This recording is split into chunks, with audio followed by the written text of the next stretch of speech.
tulwanirira Hamu mpaka we kinaggwa. Era obeereyo ng'okimanyi. Oba mugenda tukola ki? Tetugenda lwanirira Hamu mpaka ekintu kino we kinaggwa. Yonna gye mugenda okuzza tugenda kugendayo.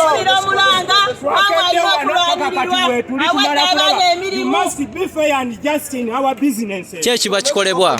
Ekiba kikolebwa nze kyenjagala twagala fair justice mu kooti. Yensonga lwaki tujja mu kooti, kooti zitawuluze enkayana. Mwe nga baani? Ffe nga bannayuganda, ku Hamu tuli bannayuganda. Tuli bannayuganda eno ensi yaffe. Oba Hamu abasindise mu wekalakasi? Sebo, Hamu talaga nga kibiina kyalimu, talaga nga nti wenyalemu oba wa DTB. Nze nzize nyambadde muzayito ova ku main ndi wenyalemu. Twagala abantu bakole bizinensi zaabwe nga tewali abataataaganya. Oyo omwana yali mutembeeyi Hamu, avudde wala n'emmaali ye nga mwenna mumulaba. Ffe tuzze tumulwanirire emmaali ye gy'atuuyanidde mu ntuuyo ze. Sajja musiraamu talyaliba. Mumwagaza ki omwana mwagala afiiraawo nga mwamu?